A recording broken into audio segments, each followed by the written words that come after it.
제 이름은 김경자입니다. 올해 72세예요. 평생을 자식들 뒷바라지하며 살아왔죠. 남편은 10년 전에 먼저 세상을 떠났고 저는 혼자 살고 있었어요. 아들 경수, 딸 수경이를 두었는데 둘 다 결혼해서 서울에서 살고 있었죠. 저는 시골에 혼자 남아 텃밭을 가꾸며 조용히 지냈어요. 하지만 점점 나이가 들수록 외로움이 커져갔어요. 자식들 얼굴이 보고 싶어 잠 못 이루는 날도 많았답니다. 아침에 일어나면 제일 먼저 달력을 봤어요. 오늘은 며칠인지 경수와 수경이가 언제 다녀갔는지 확인하는 거였죠. 날짜를 세다 보면 어느새 한 달, 두 달이 훌쩍 지나 있었어요. 자식들 얼굴 본 지가 벌써 그렇게 됐나 싶어 가슴이 먹먹해지곤 했어요. 텃밭에 나가 토마토를 따고 상추를 뜯으면서도 문득문득 자식들 생각이 났어요. 경수가 어렸을 때 케찹에 밥 비벼 먹던 모습, 수경이가 상추쌈을 너무 크게 싸서 입에 다 넣지 못하고 웃던 모습, 그런 기억들이 파도처럼 밀려왔어요. 저녁이면 텔레비전을 켜놓고 혼자 밥을 먹었어요. 뉴스에서 나오는 서울 소식을 들으며 우리 애들은 지금 뭐 하고 있을까? 하고 생각했죠. 가끔 동네 할머니들과 모여 이야기를 나눴어요. 다들 비슷한 처지더라고요. 자식들 잘 되라고 고생해서 키워놨더니 이제는 우리를 잊은 것 같다고들 했어요. 요즘은 스마트폰으로 자식들과 영상통화를 하곤 했어요. 경수가 사준 거였죠. 처음엔 어려웠지만 그때는 제법 잘 다룰 수 있었어요. 화면으로나마 자식들 얼굴을 보면 그렇게 반갑고 행복할 수가 없었어요. 하지만 통화가 끝나고 나면 더 외로워졌어요. 그렇게 저는 날마다 자식들을 그리워하며 살았어요. 언젠가 자식들이 찾아올 거라는 희망을 품고 그때까지 건강하게 지내야겠다고 다짐했답니다. 어느 날 문득 아들 얼굴이 보고 싶어졌어요. 전화를 해봤지만 받지 않더라고요. 그래서 결심했죠. 직접 서울로 가보기로 한 거예요. 버스를 타고 몇 시간을 달려 아들 집에 도착했어요. 초인종을 눌렀는데 아무도 응답이 없더라고요. 문득 예전에 아들이 알려준 비밀번호가 생각나서 그걸로 문을 열고 들어갔어요. 아들 내외가 출근한 모양이더라고요. 그래서 기다리기로 했죠. 그날 아침, 저는 평소와 다름없이 일어났어요. 하지만 뭔가 가슴이 답답하고 허전했죠. 텃밭에 나가 일을 하려 해도 집중이 되지 않았어요. 자꾸만 경수 생각이 나는 거예요. 아들 얼굴이 보고 싶다는 생각이 머릿속을 떠나지 않았죠. 그래서 결국 전화를 걸었어요. 여보세요, 경수야. 하지만 전화는 받지 않더라고요. 한 번, 두 번, 세 번. 계속 신호음만 울렸어요. 바쁜가 보다 하고 생각했죠. 하지만 그 순간 갑자기 서울에 가보고 싶다는 생각이 들었어요. 그래, 내가 직접 가보자. 결심을 하고 나니 마음이 조금 가벼워졌어요. 오랜만에 서울 가는 거니까 준비를 해야겠다 싶어 옷장을 열었죠. 깔끔한 옷을 골라 입고 화장도 살짝 했어요. 거울을 보니 제법 단정해 보이더라고요. 집을 나서기 전 잠시 망설였어요. 갑자기 가도 될까 하는 생각이 들었거든요. 하지만 이내 마음을 다잡았죠. 내 아들인데 뭐가 문제겠어. 그렇게 생각하고 문을 나섰어요. 버스 정류장으로 가는 길, 이웃집 김 할머니를 만났어요. 어머, 경자 씨, 어딜 그리 잘 차려입고 가세요? 서울에 좀 가보려고요. 아들 얼굴 보고 싶어서요. 아이고, 좋으시겠어요. 저도 딸내미 보고 싶은데 못 가겠어요. 다녀오세요. 김 할머니의 말에 가슴이 조금 아팠어요. 다들 자식 보고 싶어 하는 건 매한 가지인데 쉽게 갈 수 없는 현실이 안타까웠죠. 버스에 올라타고 창밖을 바라보며 생각에 잠겼어요. 지나가는 풍경들이 모두 새롭게 보이더라고요. 오랜만에 나오는 나들이라 그런지 설레기도 했어요. 하지만 한편으로는 불안한 마음도 들었죠. 경수가 반가워할까? 며느리는 어떻게 생각할까? 이런저런 생각으로 머릿속이 복잡해졌어요. 몇 시간을 달려 서울에 도착했어요. 번화한 도시의 모습에 조금 당황스러웠죠. 사람들은 바쁘게 오가고 차들은 쉴 새 없이 달리고 있었어요. 저는 천천히 아들 집을 향해 걸어갔어요. 길을 잃을까봐 주소를 적은 종이를 꼭 쥐고 있었죠. 드디어 아들 집 앞에 도착했어요. 가슴이 두근거렸죠. 손이 조금 떨리더라고요. 깊게 심호흡을 하고 초인종을 눌렀어요. 하지만 아무런 대답이 없었어요. 한 번 더 눌러봤지만 여전히 응답이 없더라고요. 출근했나 하는 생각이 들었어요. 시계를 보니 오후 2시였어요. 갑자기 예전에 경수가 알려준 비밀번호가 생각났어요. 엄마, 혹시 급할 때 우리 집에 들어올 일 있으면 이 번호로 열고 들어와요. 라고 했던 게 기억났거든요. 잠시 고민했어요. 그냥 들어가도 될까 하는 생각이 들었죠. 하지만 이내 마음을 정했어요. 내 아들 집인데 뭐. 조심스럽게 비밀번호를 눌렀어요. 문이 열렸어요. 천천히 안으로 들어갔죠. 경수야, 세아가 나왔다. 하고 불러봤지만 역시 대답이 없었어요. 집 안은 조용했어요. 아들 내외가 출근한 모양이더라고요. 집 안을 둘러보니 아늑하고 깔끔했어요. 거실 한쪽에는 제가 보내준 화분이 예쁘게 자라고 있더라고요. 그걸 보니 왠지 마음이 따뜻해졌어요.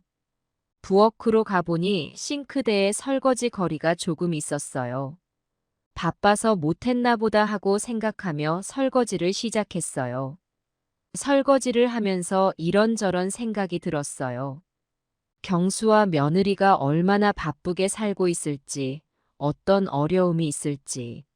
문득 제가 젊었을 때가 생각났어요. 직장 다니면서 아이들 키우느라 정신없이 바빴던 그때.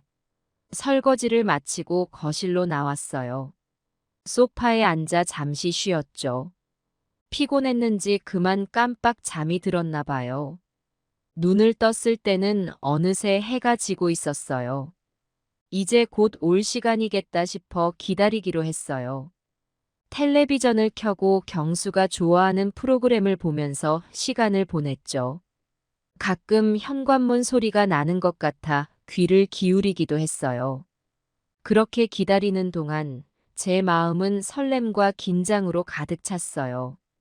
오랜만에 볼 아들 얼굴, 며느리의 반응, 그리고 이렇게 갑자기 온 것에 대한 걱정. 이런저런 생각들이 머릿속을 빙빙 돌았죠. 하지만 그 순간만큼은 그저 행복했어요. 내 아들의 집에 와 있다는 것, 곧 그 얼굴을 볼 수 있다는 것. 그것만으로도 충분히 감사했죠. 그렇게 저는 아들 내외가 돌아오기를 기다리며 소파에 앉아 있었답니다. 저녁 무렵 현관문 소리가 들렸어요. 며느리가 돌아온 거예요. 하지만 그의 반응은 제가 예상한 것과는 달랐어요. 며느리는 저를 보자마자 깜짝 놀라더니 얼굴색이 변했어요. 어머니, 여긴 어떻게 오신 거예요? 저는 반가운 마음에 일어나 며느리에게 다가갔어요. 하루 종일 기다렸던 순간이 드디어 왔다는 생각에 가슴이 뛰었죠. 아이고 왔니? 내가 경수도 보고 싶고 너희들도 보고 싶어서. 어머니, 누가 들어오라고 했어요? 이렇게 아무 말도 없이 오시면 어떡해요? 우리 집 비밀번호는 어떻게 아신 거예요? 이거 불법이에요. 알고 계세요? 어머니 정말 이해가 안 가네요. 이렇게 갑자기 오셔서 우리 사생활을 침해하시면 어떡해요? 내가 경수한테 전화했는데 안 받아서. 그래서 전화 안 받는다고 이러시면 어떡해요? 그럼 저희가 어머니 연락 안 받을 때마다 시골집에 무단으로 들어가도 되는 거예요? 어머니, 이건 정말 아니에요. 이게 상식적으로 말이 되는 행동이에요? 어머니, 우리도 우리만의 생활이 있다고요. 이렇게 갑자기 오시면 저희는 어떻게 해요? 미안하다. 내가 잘못 생각했구나. 잘못 생각한 게 아니라 불법이에요. 어머니, 우리 사생활은 어떻게 되고요? 어머니가 이러시면 저희가 어떻게 편하게 살아요? 언제 어머니가 들이닥칠지 모르는 상황에서 어떻게 안심하고 살아요? 어머니, 이런 행동이 저희를 얼마나 불안하게 만드는지 아세요? 우리 집이 안전한 공간이 아니라고 느끼게 만드세요. 그렇게까지 말하면 그렇게까지라뇨? 어머니, 지금 상황 파악 못하고 계신 거 아니에요? 이게 얼마나 심각한 일인지 아세요? 우리 집에 허락도 없이 들어오셨다고요. 이게 농담하는 상황 같아요? 어머니, 이건 정말 심각한 문제예요. 우리 가족의 안전과 평화를 위협하는 행동이라고요. 아이고. 내가 정말 미안하구나. 미안하다고 끝날 일이에요? 어머니, 이런 식으로 하시면 저희가 이사를 가든 뭘 하든 해야 할 것 같아요. 이러다 어느 날 집에 와보면 어머니가 계실까봐 무서워서 어떻게 살아요? 정말 이해가 안 가네요. 어머니, 왜 나이 먹고 그렇게 행동하세요? 그렇게 말하면 서운하지. 서운하다고요? 어머니가 서운하실 일이에요. 지금 제가 서운한 거 아니에요? 어머니, 정말 이해가 안 돼요. 이게 말이 되는 행동이라고 생각하세요? 우리 집에 무단으로 들어와 계시면서 뭘 기대하신 거예요? 어머니, 이런 행동이 얼마나 비상식적이고 무례한지 아세요? 아이고. 내가 잘못했다. 잘못했다고 하면 다 끝나요? 어머니, 이건 정말 심각한 문제라고요. 어머니, 이런 행동은 법적으로도 문제가 돼요. 우리 가족의 안전과 평화를 위해서 이런 일은 절대 반복되어선 안 돼요. 알았다. 내가 정말 큰 잘못을 했구나. 그렇다고 이렇게 무단으로 들어오시면 어떡해요? 지금 경수 오빠랑 저랑 별거 중인 거 모르세요? 그 말을 듣는 순간 제 마음이 철렁 내려앉았어요. 경수와 며느리가 별거 중이라니. 전혀 몰랐던 사실이었어요. 아들이 이혼까지 갈 정도로 힘든 상황에 처해 있었다는 걸 왜 몰랐을까? 자책감이 밀려왔어요. 그랬구나. 나는 몰랐어. 제 목소리가 떨리고 있었어요. 며느리는 한숨을 쉬더니 전화기를 꺼냈어요. 그리고는 제 눈을 똑바로 보며 말했어요. 어머니, 죄송하지만 어쨌든 이건 불법 침입이에요. 저희 허락 없이 들어오신 거잖아요. 경찰에 신고해야겠어요. 저는 그 말을 듣고 정신이 아득해졌어요. 경찰에 신고한다니요? 내가 키운 아들의 집에 왔다고 이러는 거예요. 이게 무슨 악몽인가 싶었어요. 아이고, 새아가. 그러지 마. 내가 잘못했어. 그냥 너무 보고 싶어서. 목소리가 떨려왔어요. 하지만 며느리는 이미 전화기로 번호를 누르고 있었어요. 여보세요? 경찰서죠? 누가 저희 집에 무단으로 출입해서요. 빨리 좀 와주세요. 저는 그 자리에 주저앉고 말았어요. 아들 얼굴 한번 보려고 왔다가 이게 무슨 일인가 싶어 눈물이 나려고 했어요. 하지만 꾹 참았죠. 내가 뭘 잘못했나? 어떻게 이런 일이 일어났나? 그런 생각들이 머릿속을 빙빙 돌았어요. 며느리는 전화를 끊고 저를 차갑게 바라봤어요. 어머니, 경찰이 곧 올 거예요. 그때까지 거기 조용히 계세요. 저는 그저 고개를 끄덕일 수밖에 없었어요. 이제 와서 무슨 말을 어떻게 해야 할지 몰랐으니까요. 그렇게 저는 아들의 집, 제 아들의 집에서 경찰이 오기를 기다리며 앉아 있었어요. 가슴이 너무 아팠어요. 내가 지금 무슨 일을 겪고 있는 건지. 눈물만 흘렀죠. 그때 문득 경수 생각이 났어요. 우리 아들은 지금 어디에 있을까? 왜 이렇게 된 걸까? 궁금했지만 며느리에게 물어볼 용기가 나지 않았어요. 그저 조용히 앉아 경찰이 오기를 기다렸죠. 내 인생에서 이렇게 길고 고통스러운 시간은 처음이었어요. 시간이 얼마나 흘렀을까요? 현관 벨소리가 울렸어요. 며느리가 문을 열자 경찰관 2명이 들어왔어요. 무슨 일이십니까? 경찰관 중 한 명이 물었어요. 며느리가 상황을 설명하기 시작했죠. 네, 제가 퇴근하고 집에 왔더니 시어머니께서 집에 들어와 계셨어요. 저희 허락도 없이 들어오셔서. 경찰관은 고개를 끄덕이며 저를 바라봤어요. 할머니, 맞으세요? 허락 없이 들어오셨다고요? 저는 떨리는 목소리로 대답했어요. 네. 그렇긴 한데. 저는 그저 아들을 보고 싶어서. 경찰관은 한숨을 쉬더니 동료와 눈빛을 교환했어요. 할머니, 이해는 합니다만 법적으로는 불법 침입에 해당돼요. 저희와 함께 가셔야 할 것 같습니다. 그 말을 듣는 순간 제 눈에서 눈물이 터져 나왔어요. 이게 무슨 일인가 싶었죠. 내가 키운 아들의 집에 왔다고 경찰서에 가야 한다니. 아이고. 내가 잘못했어요. 그냥 보내주면 안 될까요? 하지만 경찰관은 고개를 저었어요. 죄송합니다만 신고가 들어온 이상 절차대로 해야 해요. 할머니 진술도 들어야 하고요. 저는 천천히 일어났어요. 다리가 후들거렸죠. 경찰관이 제 팔을 잡아 부축해 주었어요. 괜찮으세요? 천천히 가시죠. 그때 며느리가 말했어요. 저 경찰관님, 혹시 어머니를 그냥 보내드릴 수는 없을까요? 제가 생각해보니 하지만 경찰관은 단호했어요. 이미 신고가 접수된 사안입니다. 절차대로 진행해야 해요. 결국 저는 경찰관들과 함께 집을 나섰어요. 며느리는 복잡한 표정으로 우리를 배웅했죠. 엘리베이터를 타고 내려가는 동안 저는 계속 눈물을 흘렸어요. 어떻게 이런 일이 일어날 수 있는지, 내가 뭘 그렇게 잘못했는지. 경찰차에 타면서 마지막으로 아들 집을 올려다봤어요. 저 안에 우리 가족의 추억이 있었는데, 이제는 그 추억마저 멀어져 가는 것 같았어요. 경찰서로 가는 길, 창밖으로 스쳐 지나가는 도시의 불빛들이 눈물에 번져 보였어요. 내 인생이 이렇게 될 줄은 꿈에도 몰랐죠. 자식을 위해 평생을 살아왔는데 결국 이렇게 되다니. 경찰관 한 명이 조심스레 물었어요. 할머니, 혹시 연락할 가족분이 계신가요? 아드님이라도. 저는 고개를 저었어요. 아들은 지금 어디 있는지 모르겠어요. 딸이 하나 있긴 한데. 경찰관은 동정어린 눈으로 저를 바라봤어요. 네, 알겠습니다. 경찰서에 도착하면 자세한 얘기 좀 들어보겠습니다.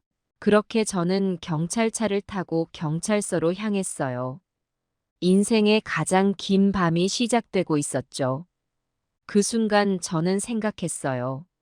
내가 자식들을 위해 살아온 인생. 과연 옳았던 걸까? 그 의문은 계속해서 제 마음을 무겁게 짓눌렀답니다. 정말 믿기지 않는 일이 벌어졌어요. 제가 경찰서에 끌려가다니. 무단 침입이라나요? 평생 키운 내 아들 집에 왔다고 이러다니. 경찰관들은 제 상황을 이해하는 듯 했지만 법적으로는 어쩔 수 없다고 하더라고요. 그날 밤 차가운 의자에 앉아 밤을 새웠어요. 내가 지금 무슨 일을 겪고 있는 건지 눈물만 흘렀죠. 경찰서에 도착하자마자 저는 조사실로 안내되었어요. 차가운 철제 의자에 앉으니 온몸이 떨리더라고요. 젊은 여경이 제 앞에 앉았어요.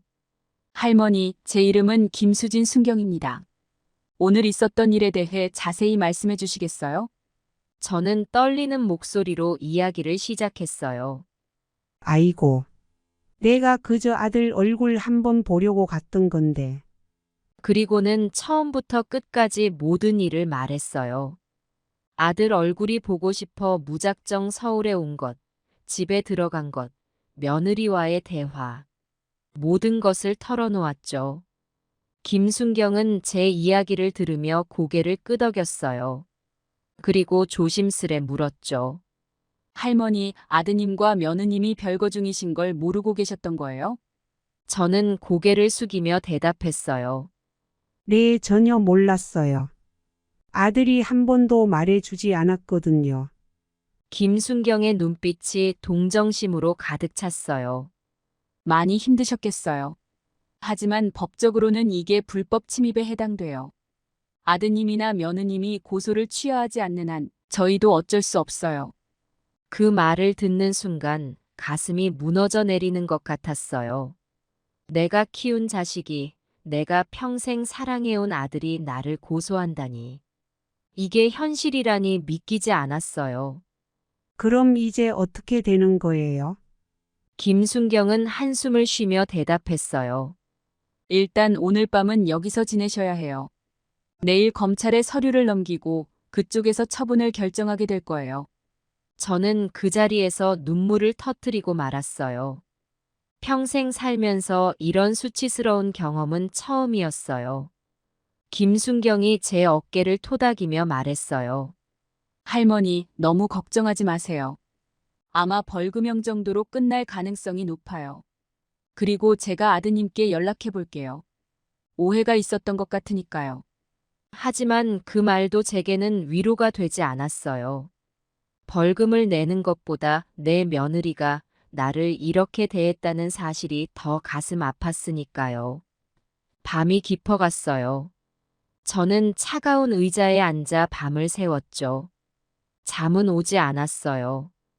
그저 내 인생이 어쩌다 이렇게 됐나 하는 생각만 들었어요. 새벽녘 문득 어렸을 적 경수를 키우던 때가 생각났어요. 한밤중에 열이 나서 울던 경수를 안고 밤새 달래주던 기억, 첫 걸음마를 뗐을 때 얼마나 기뻐했는지. 그 시절이 그리워지더라고요. 우리 경수야, 넌 지금 어디 있니?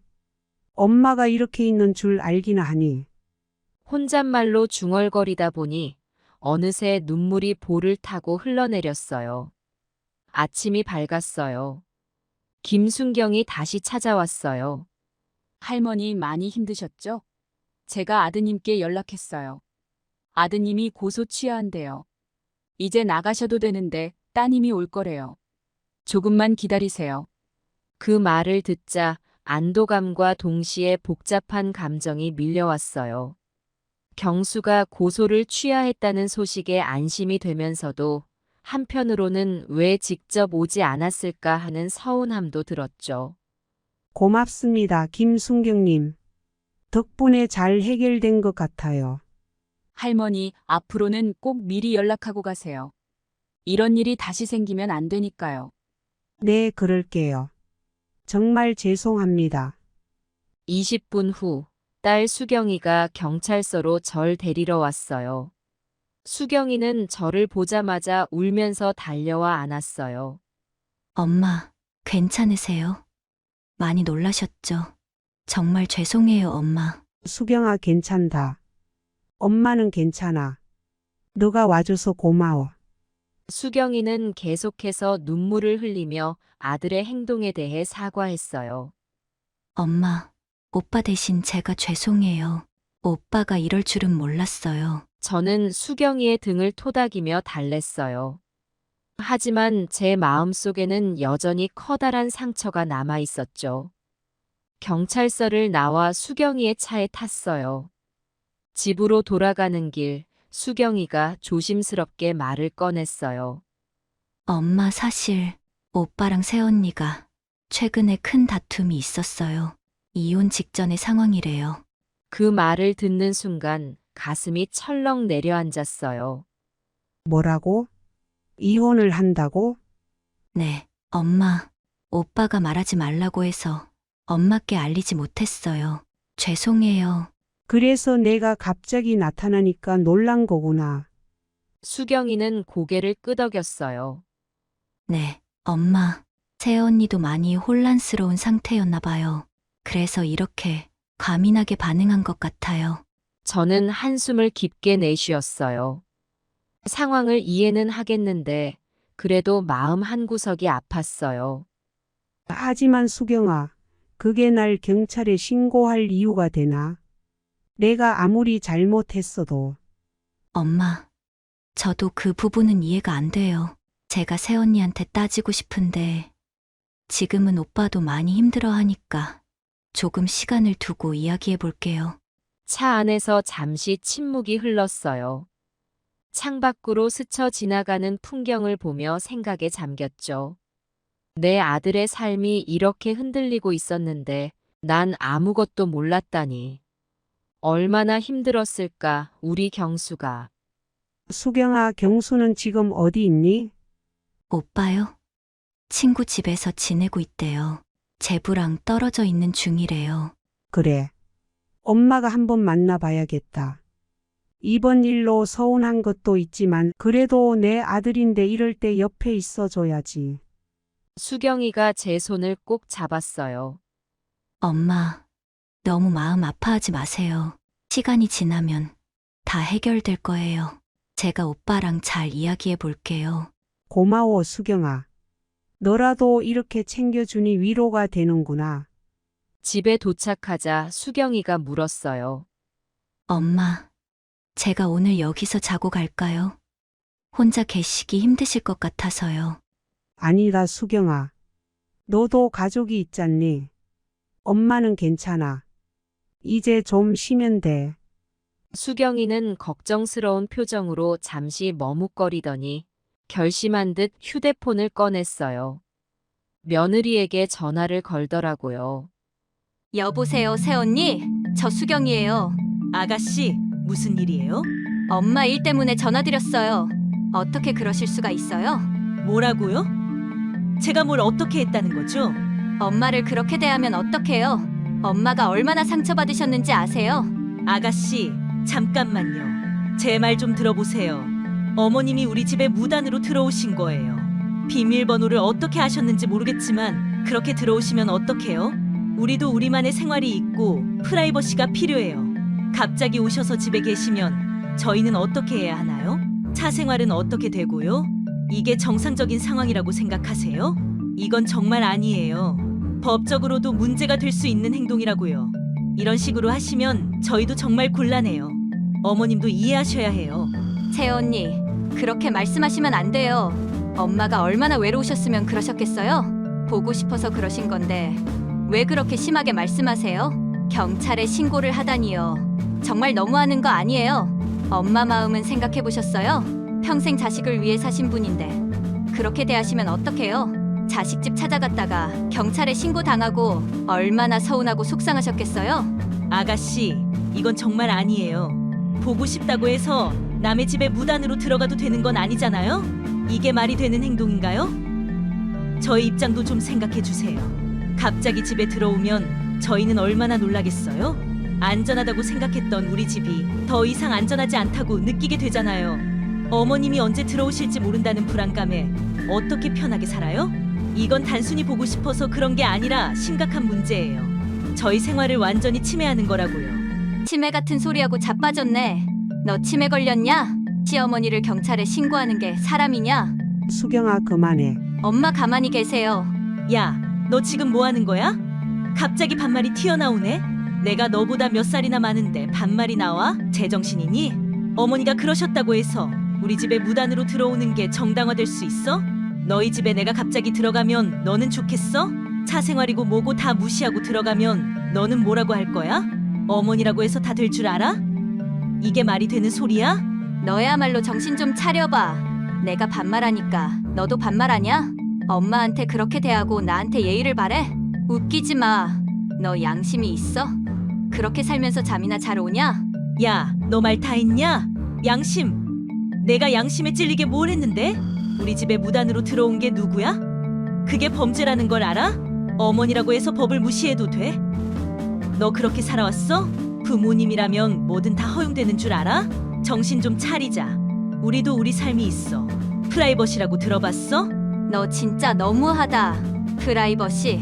가족한테 무슨 프라이버시야? 엄마가 얼마나 외롭고 서운하셨으면 그러셨겠어? 너 엄마 얼굴이나 보러 가봤어? 전화라도 자주 했어? 아니면 바쁘다는 핑계로 연락도 안 했지? 그러고도 네가 잘했다고 생각해? 야, 내가 어머니한테 뭘 잘못했다고 네가 나한테 그래? 너는 뭘 했는데? 너도 바빠서 연락 못했잖아. 나만 탓하지 마. 그리고 외롭다고 남의 집에 들어가도 되는 거야? 그게 상식이야. 어머니라고 해서 다 허용되는 게 아니야. 우리도 성인이고 우리만의 삶이 있어. 너 진짜 독하다. 엄마를 남으로 취급해. 평생 네 남편 뒷바라지 하신 분인데 남이야? 그게 엄마 집 아니야? 너 그렇게 살지 마. 나중에 너도 늙어서 자식 보고 싶을 때 이 일 생각나면 얼마나 후회할지 알아? 동생 말이라고 무시하지 말고 한 번만 더 생각해봐. 너 말 그만해. 내가 어머니를 무시한다고? 내가 언제 그랬어? 그냥 기본적인 예의를 지켜달라는 거야. 사전에 연락하고 오시라고. 그게 그렇게 어려워? 너는 우리 입장은 전혀 생각 안 해? 갑자기 집에 누가 들어와 있으면 얼마나 놀라겠어? 아, 그래. 너희 입장만 중요하지. 엄마 입장은 안 중요해. 너 나중에 자식 낳으면 이렇게 키울 거야? 엄마, 우리 집에 오려면 예약하고 와. 아니면 경찰에 신고할 거야. 이러게? 와, 정말 멋진 집안이 되겠다. 너희 애들 앞날이 창창하겠어. 야, 너 말 진짜 예쁘다. 그래, 넌 대단한 효녀야. 어머니 말씀이라면 뭐든 다 옳은 거고 우리 같은 악며느리들은 다 틀린 거지? 너는 어머니 모시고 살지 그래? 아님 너희 집 비밀번호 알려드려. 매일 와 계시라고 해. 너희 결혼 생활에 어머니가 매일 오시면 얼마나 좋겠어. 그렇게 말하니까 속이 다 시원하셔. 엄마 온다고 결혼 생활에 문제 생기나? 아, 그렇지. 너희는 숨길 게 많으니까 불편하겠다. 미안해. 내가 너무 순진했나 보다. 너희 비밀 지켜야 하는데 내가 나섰네. 와, 너 말 진짜 대단하다. 그래, 우리가 숨길 게 많아서 그래. 너는 완벽해서 숨길 게 하나도 없지. 성인이 되면 부모님이랑 같이 살아야 하고 사생활 따위는 필요 없는 거야? 너 그렇게 살고 있어? 아니면 그냥 나한테만 그러는 거야?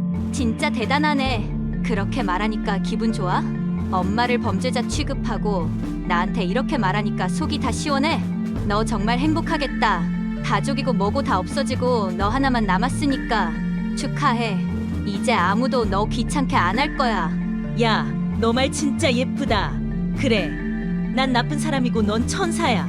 어머니 편만 들면 너가 이 세상에서 제일 효녀인 거고 우리 입장 얘기하면 다 나쁜 놈들이지. 세상이 그렇게 단순해? 너 머리에는 가족이랑 효도 말고 다른 건 없어? 있지. 너처럼 이기적인 생각밖에 없는 것보단 낫지. 시어머니 돌아가시고 나서 후회하겠다. 아, 그때 조금만 더 잘해드릴걸. 경찰에 신고한 건 실수였어. 이러면서 근데 그땐 늦었다는 거 알지? 지금이라도 정신 차리고 엄마한테 사과해. 아이고, 너 말 끝내주네. 너는 뭐 어머니한테 그렇게 잘하고 있어? 전화나 자주 해? 찾아뵙기나 해? 아니면 그냥 입으로만 효녀야? 나 욕하는 것만큼 어머니한테 관심 가져봐. 그게 진짜 효도야. 이혼할 건데 사과는 무슨 사과? 됐다. 말을 말자.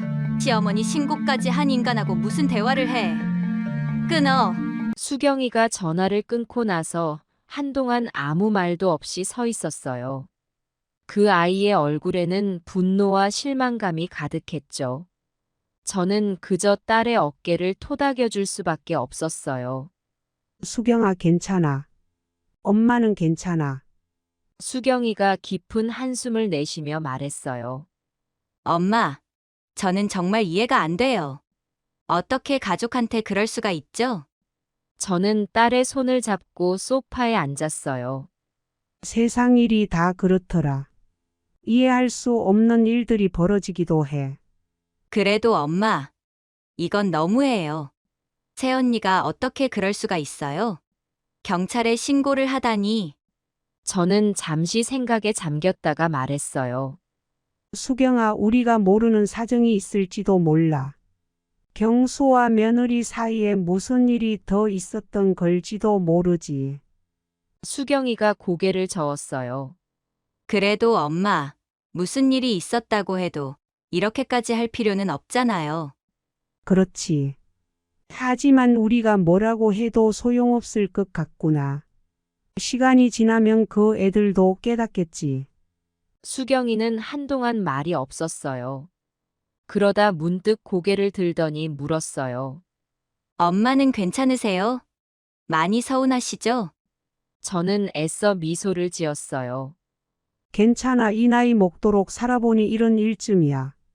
하지만 제 마음속 깊은 곳에서는 뭔가가 무너져 내리는 것 같았어요.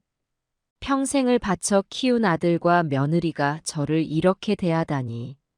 수경이가 다시 한번 저를 꼭 안아주었어요. 엄마, 제가 자주 찾아뵐게요.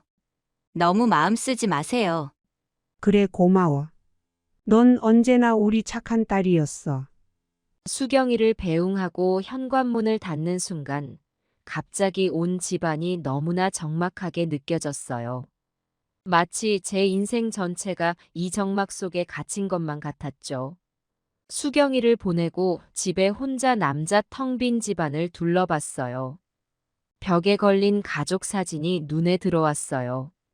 찍을 당시엔 모두 행복해 보였는데 언제부터 우리 가족이 이렇게 멀어졌을까요?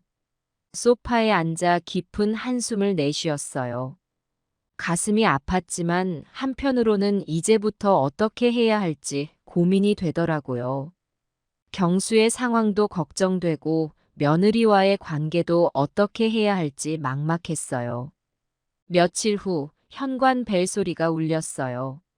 문을 열어보니 경수가 서 있더라고요. 얼굴은 피곤해 보였고 눈은 붉어져 있었어요. 어머니, 제가 왔습니다. 경수의 목소리는 떨리고 있었어요. 저는 잠시 망설이다가 문을 활짝 열었죠. 그래, 들어오너라. 경수가 들어와 신발을 벗는 동안 저는 그의 모습을 자세히 살펴봤어요. 전보다 훨씬 더 야위어 보이더라고요. 마음이 아팠지만 경수에게 서운한 마음도 남아있어 쉽게 말을 걸지 못했어요. 거실로 들어와 앉은 경수는 한동안 고개를 숙인 채 말이 없었어요. 그러다 갑자기 고개를 들더니 눈물을 글썽이며 말했어요. 어머니, 정말 죄송합니다. 제가 너무 혼란스러워서 경찰서로 찾아가지 못했어요. 집사람이 어머니께 그런 짓을 하다니. 경수의 목소리가 흐려졌어요. 저는 아들의 모습을 보며 마음이 복잡해졌어요. 서운함과 걱정, 그리고 사랑이 뒤섞인 감정이었죠. 경수야, 엄마도 미안해. 갑자기 찾아가서 놀라게 해서. 제 말에 경수가 고개를 저었어요. 아닙니다, 어머니. 집사람이 제정신이 아니었나 봐요. 저도 제 삶이 너무 힘들었고. 하지만 그게 어머니께 그럴 이유가 되진 않죠. 정말 죄송합니다. 경수의 진심 어린 사과에 제 마음속 서운함이 조금씩 녹아내리는 것 같았어요. 아들을 바라보니 미운 마음보다는 걱정이 앞섰어요. 경수야, 이리 와봐. 저는 팔을 벌려 경수를 안았어요. 그러자 경수가 참았던 눈물을 터뜨리며 저를 꼭 안았어요. 어머니, 경수의 어깨가 흔들리는 걸 보며 저도 눈물이 났어요. 아들을 꼭 안은 채 등을 토닥여 주었죠. 괜찮다, 우리 아들. 다 지나갈 거야. 엄마가 여기 있잖니. 한참을 그렇게 안고 있다가 경수가 천천히 몸을 떼었어요. 눈물로 범벅이 된 얼굴로 저를 바라보더니 입을 열었어요. 어머니, 제 이야기 좀 들어보세요. 그래, 말해보렴. 엄마가 다 들어줄게.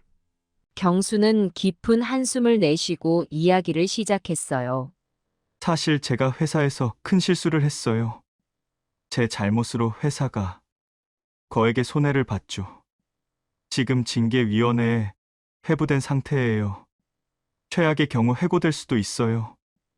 아이고, 그랬구나. 많이 힘들었겠다. 네. 그것 때문에 집에서도 자주 짜증을 내고 신경질을 부렸어요. 아내와의 관계도 점점 나빠졌죠. 결국 한 달 전부터 별거하게 됐어요. 경수의 이야기를 들으며 제 마음이 무거워졌어요. 아들이 이렇게 힘든 시간을 보내고 있었는데 제가 전혀 몰랐다니. 그래서 어머니가 갑자기 오셨을 때 집사람도 제정신이 아니었어요. 어머니께 이 상황을 들키고 싶지 않았고 어머니께 실망을 안기고 싶지 않았어요. 경찰서에 계실 때 제가 어떻게 해야 할지 몰라서 정말 죄송합니다, 어머니.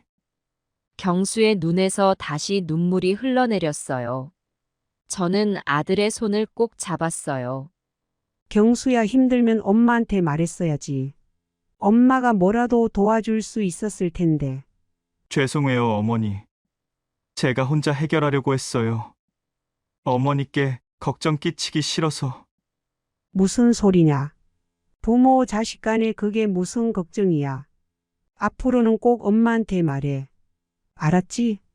경수가 고개를 끄덕였어요. 그의 얼굴에 안도의 표정이 스쳐 지나갔어요. 어머니, 제가 어떻게 해야 할까요? 회사 일도 그렇고, 집사람과의 관계도. 저는 잠시 생각에 잠겼다가 말했어요. 우선은 회사 일부터 해결해야 할 것 같구나. 너가 실수는 했지만 그동안 열심히 일한 걸 인정해 줄 거야. 정직하게 잘못을 인정하고 개선 방안을 제시해봐. 그리고 세아가와는 시간을 두고 천천히 대화를 나눠보는 게 어떨까? 서로의 마음을 열고 이야기하다 보면 해결책이 보일 거야. 잘 안 되면 어쩔 수 없고. 근데 세아가 성격이 원래 그리 드세냐? 아우, 무섭다, 무서워. 경수는 제 말을 곱씹듯 천천히 고개를 끄덕였어요. 조금 그런 편이에요. 요즘에는 많이 심하죠. 네, 어머니. 그렇게 해보겠습니다. 제가 너무 패닉 상태였던 것 같아요. 그래, 우리 아들. 조급해하지 말고 차근차근 해결해 나가자. 엄마가 곁에서 응원할게. 경수의 얼굴에 작은 미소가 번졌어요.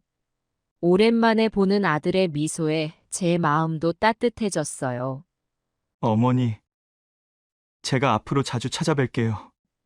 그동안 너무 소홀했네요. 그래, 우리 아들. 언제든 와. 엄마는 항상 여기 있을 테니까. 그렇게 우리는 오랜만에 마음을 열고 대화를 나눴어요.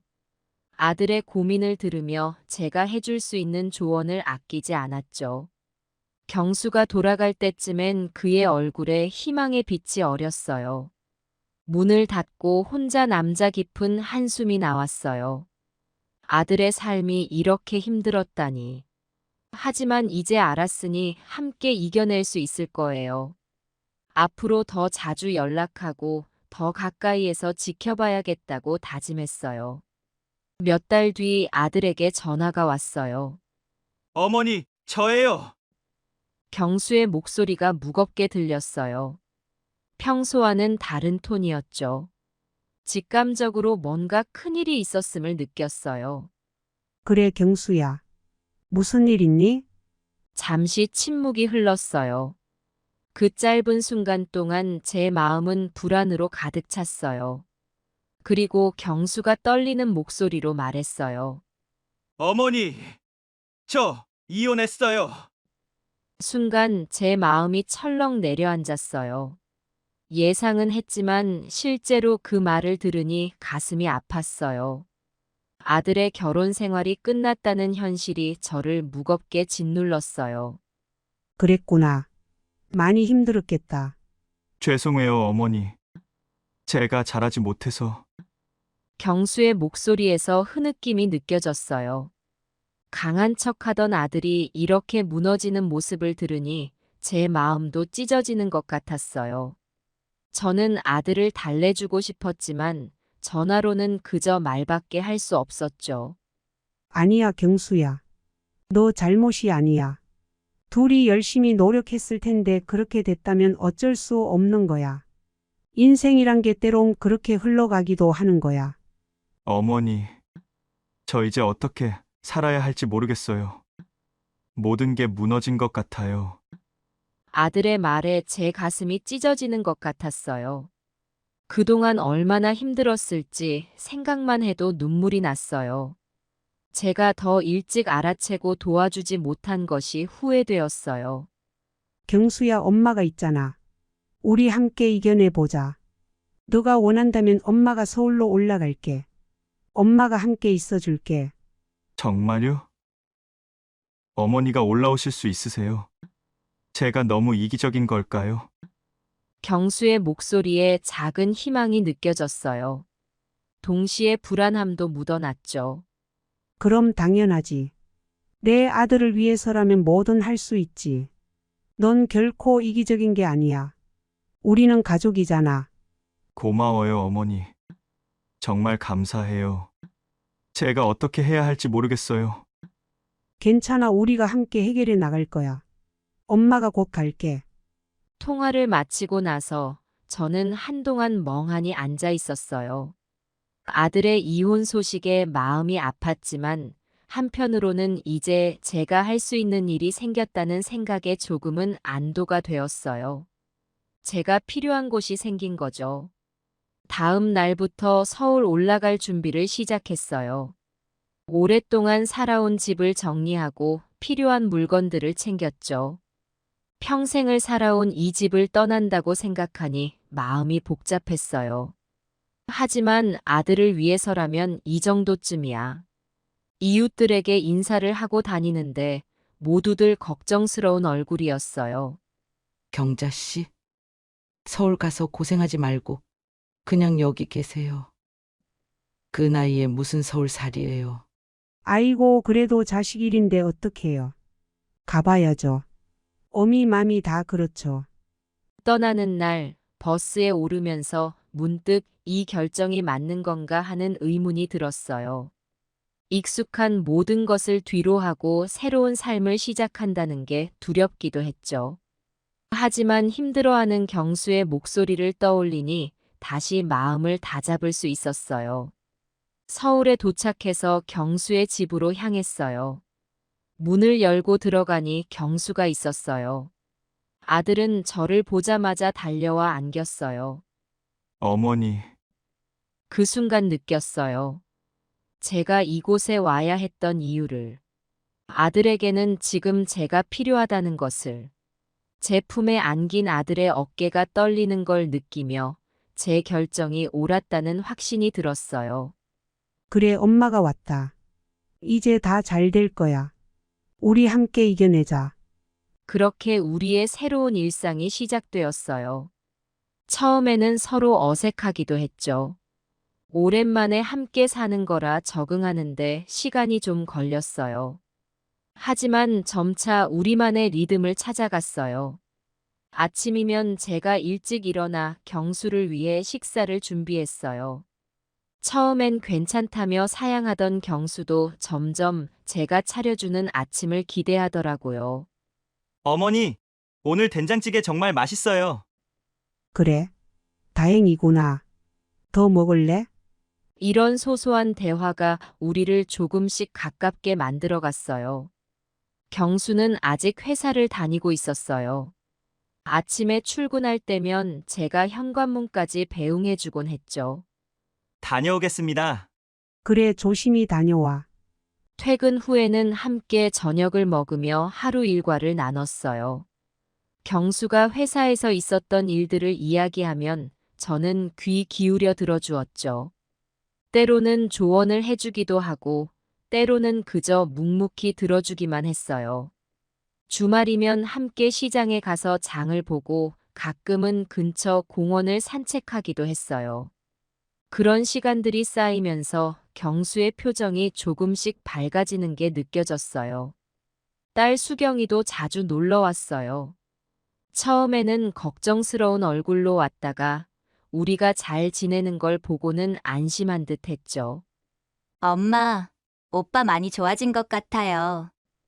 그래, 경수가 많이 힘을 내고 있어. 수경이는 가끔 아이들을 데리고 오기도 했어요. 손주들이 집 안가득 뛰어다니는 모습을 보면 경수의 얼굴에도 미소가 번졌죠.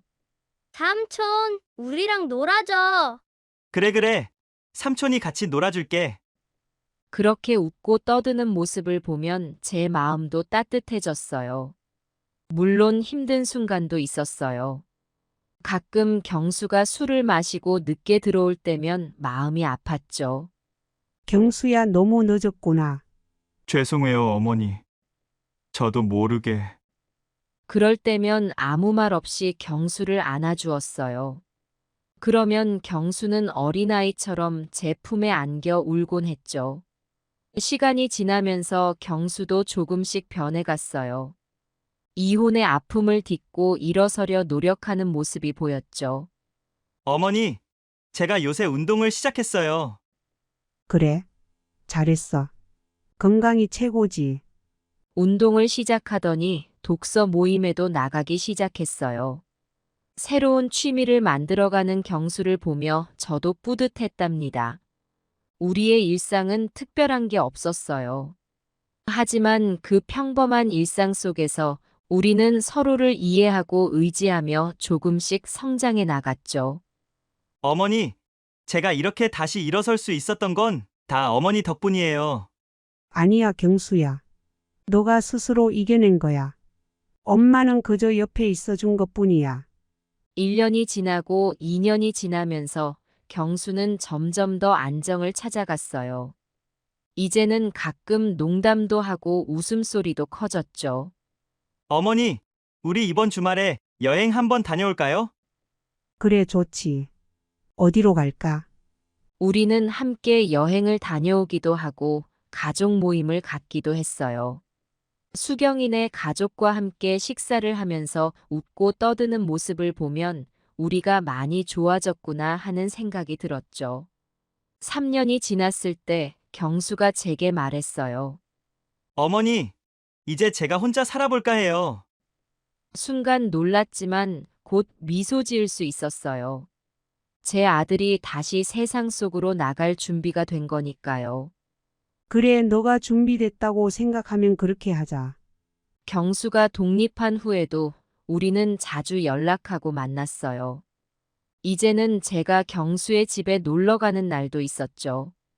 어머니, 제가 오늘은 요리해 볼게요. 그래. 엄마가 기대하고 있을게. 서툴지만 정성 들여 만든 경수의 요리를 먹으며 저는 생각했어요. 우리가 정말 많이 달라졌구나 하고요. 지금도 가끔 힘든 날이 있어요. 하지만 이제 우리는 알아요.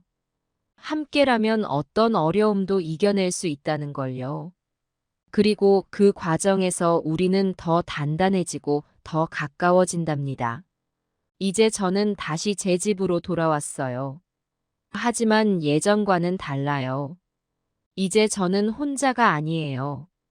언제든 찾아올 수 있는 아들과 딸, 그리고 손주들이 있으니까요. 그리고 저도 언제든 그들에게 갈 수 있고요. 우리 가족의 이야기는 여전히 진행 중이에요. 앞으로 또 어떤 일들이 우리를 기다리고 있을지 모르겠어요. 하지만 한 가지는 확실해요. 우리는 함께 그 모든 것을 헤쳐나갈 거라는 거요. 그리고 그 과정에서 우리는 더 강해지고 더 사랑하게 될 거예요. 영상이 좋았다면 구독, 좋아요 눌러주세요. 주위 분들에게 공유를 하시면 좋은 이야깃거리가 될 것 같습니다. 시청해주셔서 감사합니다. 안녕하세요. 저는 77세 할머니 김영순이라고 합니다. 제 인생은 젊은 시절, 사랑하는 남편과 함께한 시간이 가장 행복했습니다. 남편은 성실하고 따뜻한 사람이었고, 우리는 두 아들을 낳아 행복하게 살았어요. 우리의 삶은 평화롭고 충만했습니다. 그러나 15년 전 남편이 지병으로 세상을 떠나면서 제 인생은 큰 변화를 맞이하게 되었어요. 남편과 저는 1960년대 후반 서로의 눈을 바라보며 사랑에 빠졌어요. 그때 저는 20살의 꽃다운 나이였고 남편은 25이었습니다. 우리는 서로를 보자마자 운명적인 만남이라고 느꼈어요. 남편은 언제나 저를 공주님처럼 대해주었고 저는 그의 따뜻한 마음에 깊이 감동했어요. 결혼 후 우리는 작은 집을 마련하고 새 삶을 시작했습니다. 남편은 건설 현장에서 일했고 저는 집에서 살림을 했어요. 힘든 날도 있었지만 서로를 의지하며 어려움을 이겨냈습니다. 첫 아들이 태어났을 때 우리의 기쁨은 하늘을 찔렀어요. 그 작은 생명체를 안고 있으니 세상을 다 가진 것 같았거든요. 둘째 아들이 태어나고 우리 가족은 더욱 화목해졌어요. 주말이면 근처 공원에 가서 도시락을 먹고 아이들과 함께 뛰어놀았어요. 남편은 항상 우리 아이들은 나보다 더 좋은 환경에서 자라야 해. 라고 말했습니다. 그 말에 저도 동감했고 우리는 아이들을 위해 열심히 살았습니다. 세월이 흘러 아이들이 자라고 우리도 나이가 들었습니다. 하지만 우리의 사랑은 변하지 않았습니다. 오히려 더 깊어졌다고 할까요? 손을 잡고 동네를 산책하는 것만으로도 행복했습니다. 그때는 이 행복이 영원할 줄 알았습니다. 그러나 인생은 우리가 계획한 대로 흘러가지 않았습니다. 남편이 60대 초반에 갑자기 큰 병에 걸렸습니다. 처음에는 단순한 감기인 줄 알았는데 병원에 가보니 폐암 말기였습니다. 그 순간 저의 세상이 무너지는 것 같았습니다. 1년 동안 남편과 함께 병마와 싸웠습니다. 항암 치료를 받으며 고통스러워하는 남편을 보는 것이 저에게는 더 큰 고통이었습니다. 하지만 남편은 끝까지 웃음을 잃지 않았습니다. 영순아, 너와 함께한 시간이 내 인생에서 가장 행복한 시간이었어. 라고 말하던 남편의 마지막 모습이 아직도 눈에 선합니다. 남편이 떠난 후 저는 깊은 상실감에 빠졌습니다. 40년 넘게 함께한 사람이 갑자기 사라지니 세상이 텅 빈 것 같았습니다. 아침에 일어나면 옆자리가 비어 있는 것을 보고 또다시 눈물을 흘렸습니다. 하지만 저는 알았습니다. 이렇게 슬퍼하는 것이 남편이 원하는 것이 아니라는 것을. 그래서 저는 천천히 하지만 꾸준히 제 삶을 다시 일으켜 세우기 시작했습니다. 남편이 떠난 후 저는 깊은 슬픔에 빠졌어요. 집은 텅 빈 듯 느껴졌고 아이들은 각자의 삶에 바빠 저와 시간을 보낼 수 없었습니다. 외로움과 싸우며 하루하루를 버티는 것이 힘들었어요. 아침에 눈을 뜨면 남편의 빈자리가 가슴을 아프게 해요. 혼자 밥을 먹으며 눈물을 흘리는 날도 많았습니다. 텔레비전을 보다가도 남편과 함께 봤던 프로그램이 나오면 리모컨을 내려놓고 울곤 했어요. 잠을 이루지 못해 한밤중에 일어나 남편의 사진을 보며 이야기를 나누기도 했습니다. 아들들은 가끔 전화를 걸어 안부를 물었지만 그들도 자신의 가정과 일에 바빴어요. 큰 아들은 회사 일로 해외 출장이 잦았고 작은 아들은 아이들 키우느라 정신이 없었습니다. 그들의 바쁜 삶을 이해하면서도 한편으로는 서운한 마음이 들었어요. 주말이면 혼자 공원을 산책하곤 했습니다. 예전에 남편과 함께 걷던 그 길을 혼자 걸으니 더욱 쓸쓸했어요. 벤치에 앉아 지나가는 사람들을 보며 시간을 보냈습니다. 가끔 노부부의 모습을 보면 부러운 마음에 눈물이 났어요. 그러던 어느 날 공원 벤치에 앉아 있을 때였어요. 작은 새 한 마리가 제 앞에 날아와 앉았습니다. 그 새를 보며 문득 이런 생각이 들었어요. 나도 저 새처럼 자유롭게 날 수 있을까? 그 순간 남편과의 추억을 가슴에 묻고 나 자신을 위해 살아가야겠다는 결심을 하게 되었습니다. 집으로 돌아와 거실 한켠에 있던 남편의 사진을 정리했어요. 사진을 보며 마지막 인사를 나누었습니다. 여보, 이제 나 혼자서도 잘 살 수 있을 것 같아요. 걱정하지 마. 그렇게 말하니 마음이 한결 가벼워졌어요. 다음 날부터 새로운 마음가짐으로 하루를 시작했습니다.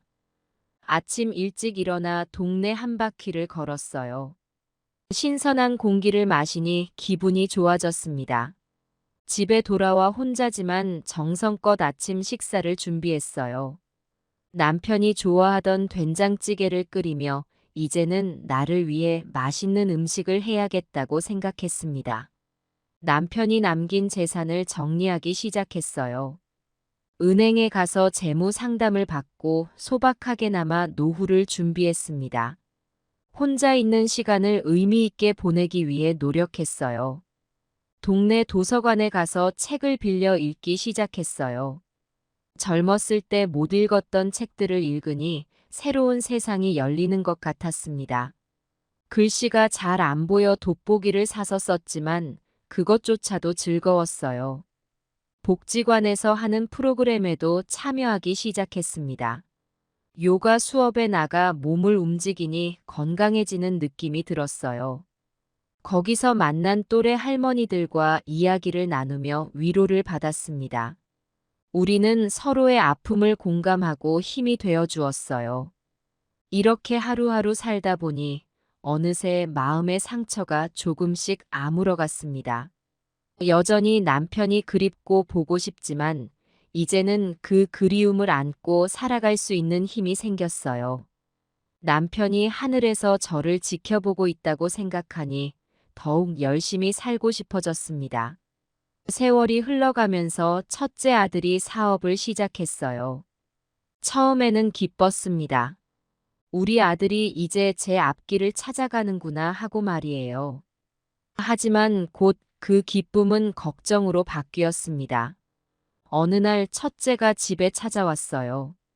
엄마, 이번엔 정말 중요한 계약이라 돈이 좀 필요해. 아들의 눈빛은 간절했어요. 저는 망설였지만 결국 돈을 주고 말았습니다. 그 후로 아들은 자주 찾아왔어요. 때로는 전화로, 때로는 직접 와서 돈을 요구했습니다. 엄마, 이번 사업만 성공하면 정말 대박이야. 조금만 도와줘. 이런 말을 들을 때마다 가슴이 아팠어요. 첫째 아들은 항상 사업이 잘 될 것이라고 장담했어요. 엄마, 이번엔 확실해. 곧 큰 돈을 벌 수 있어. 그의 말을 들으면 잠시 희망이 생겼지만 그 희망은 오래가지 않았습니다. 결국 아들의 사업은 번번이 실패했어요. 한 번, 두 번. 실패가 거듭될수록 제 마음은 무거워졌습니다. 아들이 좌절하는 모습을 보는 것이 너무 아팠어요. 괜찮아. 이번엔 잘 안 됐지만 다음엔 꼭 성공할 거야. 이렇게 위로의 말을 건넸지만 제 마음속에는 불안감이 점점 커져갔습니다. 과연 우리 아들이 언제쯤 안정을 찾을 수 있을까? 하는 생각이 들었어요. 밤에 잠자리에 들 때면 아들 생각에 잠을 이루기 어려웠습니다. 남편이 살아있었다면 어떻게 했을까 하는 생각도 들었어요. 때로는 제가 아들을 너무 응석바지로 키운 건 아닌지 자책하기도 했습니다. 하루는 동네 친구를 만났어요. 그 친구도 비슷한 상황이더라고요. 자식 키우는 게 이렇게 힘들 줄 몰랐어. 친구의 말에 고개를 끄덕이며 눈물이 났습니다. 서로를 위로하며 힘을 얻었어요. 그래도 저는 포기할 수 없었습니다. 아들이 다시 일어설 수 있도록 돕고 싶었어요. 이번에 실패했어도 괜찮아. 다시 시작하면 돼. 이렇게 말하며 아들을 격려했습니다. 하지만 제 마음 한구석에는 여전히 불안감이 자리 잡고 있었어요. 어느 날 밤 옛날 앨범을 뒤적이다 첫째 아들이 어렸을 때 찍은 사진을 보게 됐어요. 해맑게 웃고 있는 아들의 모습에 가슴이 아팠습니다. 저 순수한 웃음을 다시 볼 수 있을까 하는 생각이 들었어요. 남편과 함께 모은 재산이 점점 줄어드는 것을 보며 한숨이 나왔습니다. 하지만 한편으로는 돈보다 자식이 중요하지라고 생각하며 제 자신을 달랬어요. 그래도 이대로 계속 아들을 도와주는 게 맞는 건지 의문이 들기 시작했습니다. 밤하늘의 별을 보며 남편에게 속삭여봤어요. 여보, 우리 아들 어떻게 하면 좋을까요? 당신이라면 어떻게 했을까? 물론 대답은 들리지 않았지만 그래도 마음이 조금은 편안해졌습니다. 둘째 아들도 제게 큰 걱정거리였어요. 결혼을 하고 나서도 경제적으로 어려움을 겪더라고요. 처음에는 새 살림을 차리느라 그런가 보다 했는데 시간이 지나도 나아질 기미가 보이지 않았습니다. 한 달에 한 번씩 꼭 전화가 왔어요. 엄마, 이번 달도 생활비가 부족해요. 이 말을 들을 때마다 가슴이 아팠습니다. 아들의 목소리에서 부끄러움과 절박함이 느껴졌어요. 저는 둘째가 안정적인 직장을 찾길 바랐어요. 얘야, 이번에는 꼭 좋은 회사에 취직하길 바란다. 이렇게 말하며 격려했죠. 하지만 그는 면접에서 번번이 떨어졌어요. 엄마, 이번에도 안 됐어요. 제가 뭘 잘못하고 있는 걸까요? 이런 말을 들을 때면 저도 모르게 한숨이 나왔습니다. 아들을 위로하고 싶은 마음과 답답한 마음이 교차했어요. 둘째는 직장을 구해도 오래 다니지 못했어요. 조금만 힘들면 쉽게 포기하고 말았습니다. 엄마, 회사 분위기가 안 맞아요. 그만두고 싶어요. 이런 말을 들을 때마다 속이 타들어갔어요. 그가 저에게 돈을 요구할 때마다 마음이 무거워졌습니다. 도와주고 싶은 마음은 있지만 이대로 계속 도와주는 게 맞는 건지 의문이 들었어요. 언제까지 이렇게 살아야 하나 하는 생각에 밤잠을 설치기도 했습니다. 어느 날은 둘째 며느리에게 전화가 왔어요. 어머님, 이 사람이 또 직장을 그만뒀어요. 어떡하면 좋을까요? 며느리의 목소리에서 절망감이 느껴졌습니다. 저도 뾰족한 수가 없어 한동안 말을 잇지 못했어요. 가끔은 첫째와 둘째를 비교하게 되더라고요. 둘 다 어려움을 겪고 있지만 그 모습이 달랐어요. 첫째는 열심히 노력하다 실패하는 반면 둘째는 시작도 제대로 못하고 포기하는 것 같았습니다. 친구들과 이야기를 나눌 때면 요즘 자식들은 왜 이렇게 의존적인 거야? 이런 말들을 주고받으며 서로를 위로했습니다. 남편이 살아있었다면 어땠을까 하는 생각도 들었어요. 아마도 더 단호하게 대처했겠죠. 여보, 당신이라면 어떻게 했을까요? 하늘을 보며 중얼거리곤 했습니다. 그래도 포기할 순 없었어요. 이번에는 꼭 열심히 해봐.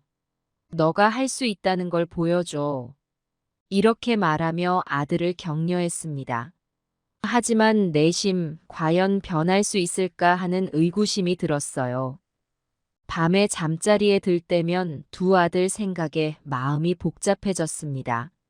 한편으로는 그들을 도와주고 싶고 다른 한편으로는 스스로 일어서기를 바랐어요. 이 마음의 갈등이 저를 힘들게 했습니다. 어느 봄날이었어요. 둘째 며느리가 불쑥 찾아왔습니다.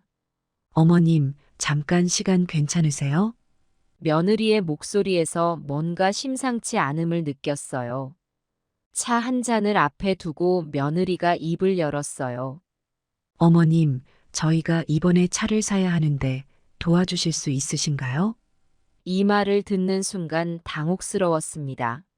생활비도 부족하다더니 갑자기 차라니요. 며느리는 계속해서 말을 이어갔어요. 아이들 학원에 데려다 주려면 차가 꼭 필요해요. 남편 출퇴근할 때도 편할 것 같고요. 그 말을 들으니 손주들 얼굴이 떠올랐습니다. 한참을 고민했어요. 정말 차가 필요할까? 지금 형편에 차를 살 여유가 있을까? 이런 생각들이 머릿속을 맴돌았습니다. 하지만 결국 손주들 생각에 마음이 약해졌어요. 알았어. 그럼 이번만 도와줄게. 이렇게 말하며 통장에서 돈을 인출해 며느리에게 건넸습니다. 며느리는 연신 고맙다며 절을 했어요. 그 모습을 보니 잘한 걸까? 하는 생각이 들었습니다. 몇 주가 지나고 둘째 아들 집에 갔어요. 새 차가 있길 기대했는데 어디에도 보이지 않았습니다. 얘들아, 차는 샀니? 물어보니 아들과 며느리는 서로 눈치만 보더라고요. 결국 며느리가 입을 열었어요. 어머님, 죄송해요. 차를 사려고 했는데 갑자기 남편 사업 자금이 필요해서. 그 말을 듣는 순간 가슴이 철렁 내려앉았습니다.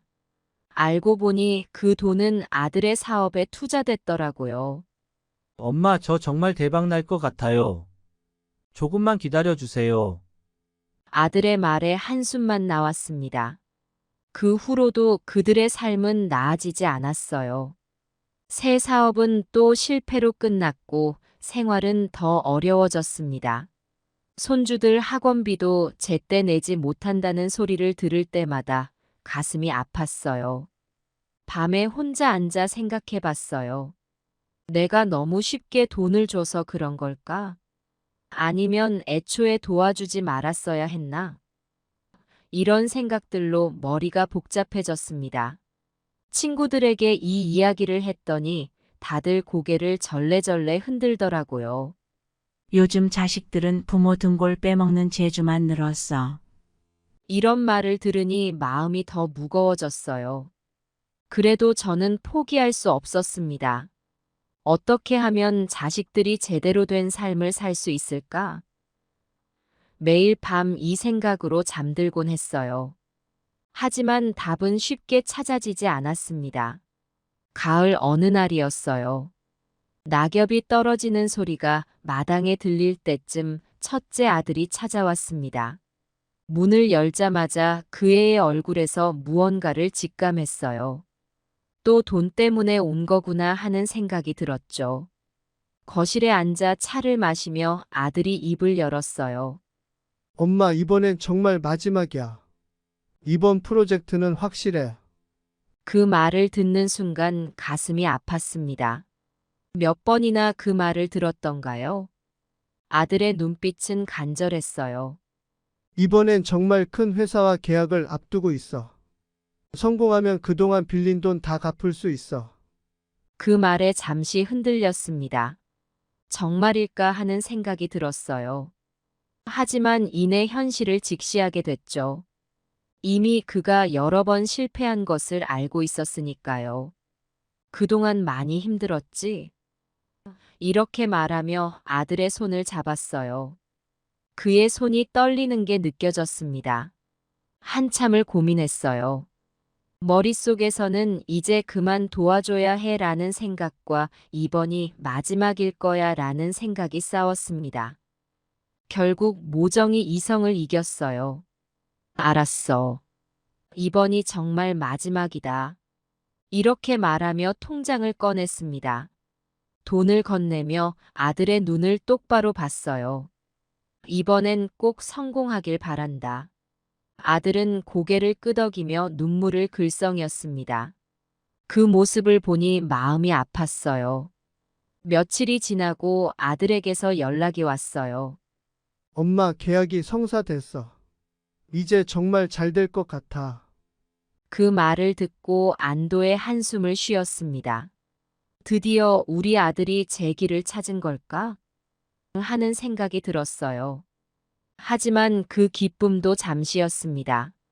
한 달이 지나고 아들에게서 다시 연락이 왔어요. 엄마, 회사가 파산했어. 계약금도 다 날아갔어. 그 말을 듣는 순간 온몸에 힘이 빠졌습니다. 결국 그 돈도 사라지고 말았어요. 아들은 연락도 잘 안 되더라고요. 나중에 알고 보니 빚쟁이들을 피해 도망 다니고 있었던 거예요. 그 소식을 들었을 때 얼마나 가슴이 아팠는지 모릅니다. 밤에 혼자 앉아 생각해 봤어요. 내가 뭘 잘못한 걸까? 너무 쉽게 돈을 줘서 그런 걸까? 이런 생각들로 밤잠을 설쳤습니다. 친구들에게 털어놨더니 다들 한숨만 쉬더라고요. 자식 키우는 게 이렇게 힘들 줄 몰랐지. 이런 말을 주고받으며 서로를 위로했습니다. 하지만 위로의 말도 제 마음의 상처를 완전히 치유하지는 못했어요. 겨울이 다가올 무렵이었어요. 찬 바람이 불기 시작할 때 둘째 아들이 찾아왔습니다. 문을 열자마자 그 아이의 표정이 어두운 걸 보고 또 무슨 일이 있구나 싶었어요. 거실에 앉아 이야기를 나누는데 둘째가 조심스레 입을 열었어요. 엄마 더 싼 집으로 이사해야 해요. 지금 집은 너무 비싸요. 그 말을 듣는 순간 가슴이 아팠습니다. 손주들 생각이 먼저 났어요. 그래, 얼마나 필요하니? 제가 물었죠. 둘째는 고개를 숙이며 금액을 말했어요. 3천만 원이요. 적지 않은 돈이었지만 손주들의 편안한 삶을 위해서라면 어쩔 수 없다고 생각했습니다. 한참을 고민하다 결국 돈을 주기로 했어요. 이사 가서 잘 살아. 손주들 학교는 어떡할 거니? 걱정되는 마음에 이것저것 물어봤죠. 둘째는 걱정 마세요, 엄마. 다 알아봤어요. 라고 대답했어요. 며칠 후 둘째네 집에 갔어요. 이사 준비는 하고 있는지 궁금해서요. 그런데 이상하게도 집 안 분위기가 달라진 게 없었어요. 얘들아, 이사는 언제 가기로 했니? 제가 물었죠. 둘째와 며느리는 서로 눈치만 보더니 결국 며느리가 입을 열었어요. 어머님, 죄송해요. 사실은 그 말을 듣는 순간 가슴이 철렁 내려앉았습니다. 알고 보니 그 돈으로 이사를 가기는커녕 둘째가 주식에 투자했다는 거예요. 엄마, 이번에 좋은 정보를 얻어서 금방 돈을 불릴 수 있을 것 같았어요. 둘째의 말에 어안이 벙벙했습니다. 결국 그 돈은 주식시장에서 사라지고 말았어요. 둘째는 연신 미안하다고 했지만 제 마음의 상처는 쉽게 아물지 않았습니다. 손주들 얼굴을 보는 것도 미안해졌어요. 그날 밤 혼자 앉아 생각에 잠겼어요. 내가 너무 쉽게 넘어간 걸까? 아니면 애초에 의심했어야 했나? 이런 생각들로 잠을 이루지 못했습니다. 친구들에게 이야기했더니 다들 한숨만 쉬더라고요. 세상이 험해져서 자식 믿기도 힘들어. 이런 말들을 듣고 있자니 더욱 마음이 무거워졌어요. 그래도 포기할 순 없었어요. 어떻게 하면 이 아이를 바로 세울 수 있을까? 매일 밤 고민했습니다. 하지만 쉬운 답은 없었어요. 이제는 자식들에게 돈을 주기 전에 한 번 더 생각하게 됐어요. 사랑한다고 해서 무조건 주는 게 능사가 아니라는 걸 뼈저리게 느꼈습니다. 하지만 그럼에도 불구하고 자식들을 미워할 순 없었어요. 그저 그들이 올바른 길로 돌아오기를 간절히 기도할 뿐이었습니다. 다시 또 봄이 오고 있었어요. 꽃이 피기 시작할 무렵, 첫째 아들이 또 찾아왔습니다. 문을 열자마자 그 애의 눈빛에서 뭔가를 직감했어요. 또 뭔가 꾸미고 있구나 싶었습니다. 거실에 앉아 차를 마시며 아들이 이야기를 시작했어요. 엄마, 이번엔 정말 대박이 날 거야. 새로운 사업 아이디어가 있어. 그 말을 듣는 순간 가슴이 아팠습니다. 몇 번이나 그런 말을 들었던가요? 아들은 열정적으로 설명을 이어갔어요. 요즘 젊은 사람들이 좋아하는 거야. 틀림없이 성공할 거야. 그의 눈빛은 진심으로 보였지만 저는 이미 지쳐 있었어요. 한동안 말없이 아들의 얼굴을 바라봤어요. 그의 주름진 얼굴에서 세월의 흔적을 보았습니다. 내 아들이 이렇게 나이 들어가는구나 하는 생각에 마음이 아팠어요. 제가 조용히 입을 열었어요. 이제 그만하면 되지 않겠니? 아들의 표정이 굳어지는 걸 보았습니다. 하지만 이번엔 단호해야 했어요. 엄마, 이번만 도와주면 정말로. 아들이 말을 이어가려 했지만 제가 손을 들어 그를 멈추게 했어요. 아들아, 너가 열심히 하는 건 알아. 하지만 이제 엄마는 더 이상 도와줄 수가 없구나. 그 말을 듣고 아들의 눈에 실망감이 가득 찼어요. 저도 마음이 아팠지만 이게 우리 모두를 위한 길이라고 믿었습니다. 결국 아들은 혼자 힘으로 그 사업을 시작했어요. 처음에는 잘 되는 것 같았습니다. 가끔 전화해서 엄마, 이제 곧 성공할 것 같아요. 라고 말하곤 했어요. 하지만 얼마 지나지 않아 그 사업도 실패로 끝나고 말았어요. 아들이 찾아와 울면서 고백했어요. 엄마, 다 잃었어. 어떡하면 좋지? 그 모습을 보는 게 너무 아팠지만 저는 참아야 했어요. 이제 네 힘으로 일어나야 해. 엄마가 계속 도와주는 건 너한테도 좋지 않아. 이렇게 말하며 아들을 안아주었어요. 그의 등이 떨리는 걸 느낄 수 있었습니다. 그날 밤 혼자 앉아 생각에 잠겼어요. 내가 너무 냉정한 걸까? 아니면 이게 정말 우리 아들을 위한 길일까? 이런 생각들로 잠을 설쳤습니다. 친구들에게 이야기했더니 대부분 제 결정을 지지해 주더라고요. 이제 그만큼 했으면 됐어. 이젠 네 아들이 스스로 일어설 때야. 이런 말들을 들으니 조금은 마음이 편해졌어요. 그래도 밤마다 아들 생각에 눈물을 흘렸어요. 하지만 이게 옳은 길이라고 믿었습니다. 아들이 진정으로 성장하기 위해서는 이런 과정이 필요하다고 생각했어요. 가을이 깊어갈 무렵이었어요. 낙엽이 쌓이기 시작할 때 둘째 아들이 급하게 찾아왔습니다. 문을 열자마자 그 아이의 얼굴이 창백한 걸 보고 가슴이 철렁 내려앉았어요. 엄마 큰일 났어요. 둘째가 숨을 헐떡이며 말했어요. 갑자기 아파서 병원에 갔는데 큰 수술을 받아야 한대요. 병원비가 너무 많이 나와서. 그 말을 듣는 순간 온몸에 힘이 빠졌습니다. 얼마나 필요하니? 제가 떨리는 목소리로 물었어요. 900만 원이요. 둘째가 말한 금액을 듣고 깜짝 놀랐지만 아들의 건강이 먼저라고 생각했죠. 알았어. 엄마가 어떻게든 마련해 볼게. 밤새 고민하다 결국 제가 아끼던 보석들을 팔아 돈을 마련했어요. 그리고 다음 날 아침 일찍 둘째에게 건넸습니다. 얘야, 건강이 최고야. 꼭 좋은 병원에서 치료받고 빨리 나아라. 며칠 후 둘째의 소식이 궁금해 전화를 했어요. 그런데 이상하게도 전화를 받지 않더라고요. 걱정되는 마음에 둘째네 집으로 갔습니다. 그런데 집에는 아무도 없었어요. 이웃에게 물어보니 놀라운 대답이 돌아왔어요. 모르셨어요. 며칠 전에 가족들이랑 해외여행 갔다던데요. 그 말을 듣는 순간 온몸에 식은 땀이 흘렀습니다. 결국 진실을 알게 되었어요. 둘째는 그 돈으로 친구들과 호화로운 해외여행을 떠난 거였어요. 병원비는 거짓말이었던 거죠.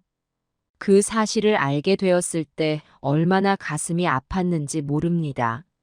한 달 후 둘째가 돌아와 저를 찾아왔어요. 엄마 정말 죄송해요. 한 번만 용서해 주세요. 그의 말을 듣는 순간 눈물이 났습니다. 하지만 그건 슬픔의 눈물이 아닌 분노와 실망의 눈물이었어요. 이제 그만해라. 너 왜 이렇게 됐니? 제 목소리는 떨렸어요. 엄마는 이제 너를 더 이상 믿을 수가 없구나. 그 말을 하는 순간 가슴이 찢어지는 것 같았습니다. 그날 이후로 둘째와의 관계는 완전히 틀어져 버렸어요. 전화도 방문도 하지 않게 되었죠. 가끔 손주들 생각이 나서 마음이 아팠지만 이제는 단호해야 한다고 생각했습니다. 친구들에게 털어놨더니 다들 한숨만 쉬더라고요. 세상이 변해서 자식들도 달라졌나 봐. 이런 말들을 들으며 서로를 위로했지만 마음속 깊은 상처는 쉽게 아물지 않았어요. 이제는 자식들을 바라볼 때마다 가슴이 아파왔어요. 세월이 흘러 겨울로 접어들 무렵이었어요. 창밖으로 눈이 내리기 시작할 때 첫째 아들이 또다시 찾아왔습니다. 그의 얼굴을 보는 순간 제 마음은 이미 무거워졌어요. 엄마, 이번엔 정말 중요해. 조금만 도와주면. 첫째의 말이 채 끝나기도 전에 저는 깊은 한숨을 내쉬었습니다. 이제는 정말 한계였어요. 이제 그만하자. 너희는 이제 성인이야. 스스로의 삶을 책임져야 한다. 그 말을 하는 순간 첫째의 표정이 굳어지는 걸 볼 수 있었어요. 엄마, 왜 이래? 우리를 도와주는 게 당연한 거 아니야? 첫째가 목소리를 높였어요. 그의 말에 가슴이 아팠지만 이번엔 단호해야 했습니다. 너희 아버지가 그렇게 열심히 모은 돈을 이렇게 다 써버리면 어떡하니? 이제 그만 스스로 일어서야 할 때야.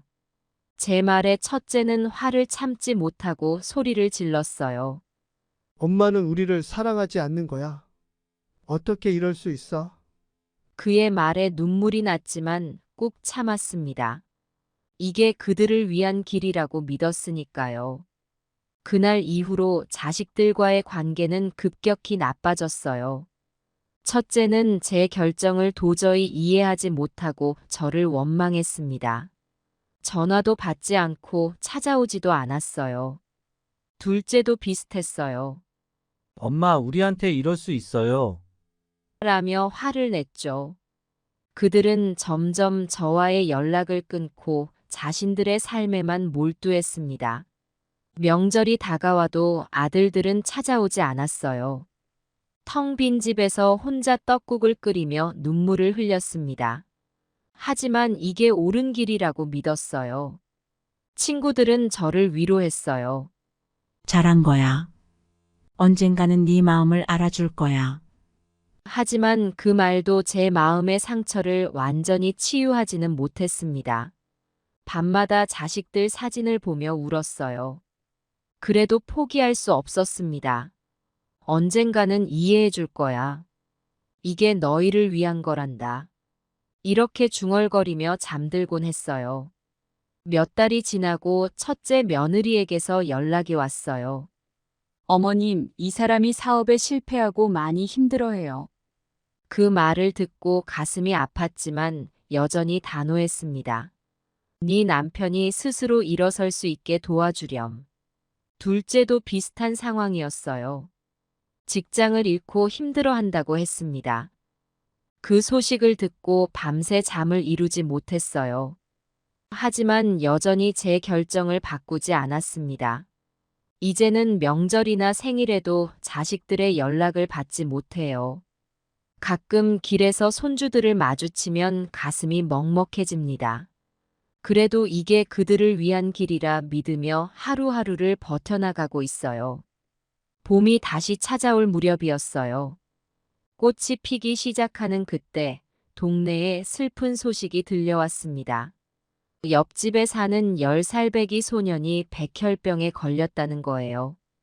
그 아이의 어머니를 우연히 마주쳤어요. 그녀의 눈에는 눈물이 가득했습니다. 아이를 살려야 하는데 치료비가 너무 많이 들어요. 어떻게 해야 할지 모르겠어요. 그 말을 듣는 순간 제 가슴이 찢어지는 것 같았어요. 그 모습을 보며 제 마음이 무너졌습니다. 저도 한때는 자식을 키운 엄마였기에 그 고통이 얼마나 큰지 너무나 잘 알았어요. 밤새 잠을 이루지 못하고 고민했습니다. 다음 날 아침 큰 결심을 하고 은행에 갔어요. 남편과 함께 평생 모은 재산을 확인했습니다. 처음엔 망설임도 있었어요. 이렇게 해도 될까 하는 생각이 들었죠. 하지만 그 아이의 웃는 얼굴을 떠올리니 주저할 수 없었습니다. 그 아이의 생명이 너무나 소중했어요. 결국 모든 재산을 인출해 그 아이의 어머니에게 건넸습니다. 이 돈으로 아이를 꼭 살려주세요. 제 말에 그 어머니는 눈물을 흘리며 고마워했어요. 정말 고맙습니다. 이 은혜를 어떻게 갚아야 할지. 그 순간 제 마음도 따뜻해졌습니다. 그 일을 계기로 저는 달라졌어요. 이웃들의 어려움에 더 관심을 갖게 되었고 조금씩 도움을 주기 시작했습니다. 옆집 할머니의 약값을 내드리고 건너편 아저씨의 수술비를 보태드렸어요. 처음엔 작은 금액이었지만 점점 더 많은 돈을 기부하게 되었습니다. 제 통장 잔고는 줄어들었지만 마음은 오히려 더 풍성해졌어요. 어느 날 동네 주민들이 저를 찾아왔어요. 할머니, 정말 감사합니다. 우리 마을의 천사세요. 그 말을 듣고 부끄러워졌지만 한편으로는 기뻤습니다. 시간이 흐르면서 제 재산은 점점 줄어들었어요. 하지만 후회는 없었습니다. 오히려 더 많은 사람들을 도울 수 없다는 게 아쉬웠죠. 결국 제 전 재산을 기부하게 되었어요. 마지막 돈을 건넬 때 가슴이 뭉클했습니다. 여보, 우리가 평생 모은 돈을 이렇게 쓰네요. 당신도 좋지? 하늘을 보며 중얼거렸어요. 이제 제게 남은 건 작은 방 하나뿐이지만 마음만큼은 그 어느 때보다 풍성해요. 매일 아침 일어나면 감사한 마음으로 하루를 시작합니다. 가끔 자식들 생각이 나 가슴이 아플 때도 있어요. 하지만 이웃들의 따뜻한 마음이 저를 위로해 줍니다. 이제 저는 새로운 가족을 얻은 것 같아요. 돈은 없어도 행복해요. 누군가에게 도움이 될 수 있다는 사실만으로도 제 삶은 의미가 있습니다. 앞으로도 제가 할 수 있는 한 이웃들을 돕고 싶어요. 그게 제 남은 인생의 목표입니다. 늦가을에 쌀쌀한 바람이 불던 어느 날이었어요. 문득 첫째 아들에게서 전화가 왔습니다.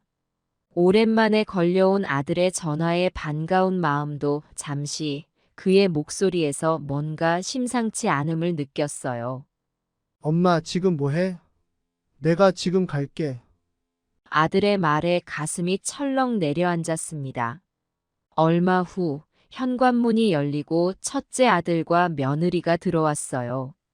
거실에 앉자마자 첫째가 입을 열었어요. 엄마, 정말이야? 모든 재산을 기부했다고? 그의 목소리에는 분노와 실망감이 가득했습니다. 그래, 그렇단다. 제가 조용히 대답했어요. 그 말을 듣자마자 첫째 아들이 폭발했습니다. 엄마, 도대체 왜 그런 결정을 했어? 우리가 이렇게 힘든데. 첫째 아들은 저를 원망하며 말을 쏟아냈어요. 그의 얼굴이 붉게 달아올랐습니다. 며느리도 가만히 있지 않았어요. 어머님, 저희가 얼마나 어려운지 아시잖아요. 왜 우리를 생각하지 않으셨어요? 그녀의 목소리에는 서운함이 가득했습니다. 저는 잠시 눈을 감고 깊은 숨을 내쉬었어요. 그리고 천천히 말을 이어갔습니다. 얘들아, 나도 너희가 힘든 걸 알아. 하지만 그 아이의 생명이 위험했단다. 엄마의 마음으로 그냥 볼 수가 없었어. 첫째가 소리쳤어요. 그래도 우리한테 상의라도 했어야지. 며느리도 난리였어요. 우리는 어떡하라고요? 앞으로 어머니 노후는요? 제 마음도 아팠습니다. 하지만 후회는 없었어요. 내 노후는 걱정하지 마. 난 이제 이웃들과 함께 살아갈 거야. 그게 나의 행복이란다. 아들과 며느리는 제 말을 이해하지 못하는 듯 했어요. 그들의 눈에는 실망과 분노, 그리고 슬픔이 가득했습니다. 엄마, 우리가 그동안 효도 한번 제대로 못해서 이러는 거야. 첫째의 말에 가슴이 아팠어요. 하지만 저는 고개를 저었습니다. 아니란다. 이건 너희와는 상관없어. 엄마의 선택이야. 제 말에 그들은 더욱 화를 냈어요. 며느리가 울먹이며 말했습니다. 어머님, 저희 애들 학비는요? 이제 어떡해요? 그 말에 저도 마음이 아팠지만 단호하게 대답했어요. 너희가 힘들겠지만 그래도 살아갈 수 있을 거야. 하지만 그 아이는 살 기회조차 없었단다. 제 말에 그들은 말문이 막힌 듯 했어요. 그들이 돌아가고 난 후 저는 오랫동안 창밖을 바라보며 생각에 잠겼어요. 마음이 아팠지만 제 선택이 옳았다고 믿었습니다. 그날 이후 첫째 아들과 며느리와의 관계는 더욱 멀어졌어요. 하지만 저는 포기하지 않았습니다. 언젠가는 그들도 이해해 줄 거라고 믿으며 매일 밤 그들을 위해 기도했어요. 봄이 오고 꽃이 피기 시작할 무렵, 저는 새로운 삶을 시작했어요. 제 전 재산을 기부하고 나니 마음이 한결 가벼워졌습니다. 물질적인 부유함은 사라졌지만 그보다 더 큰 보람을 느끼며 살고 있어요.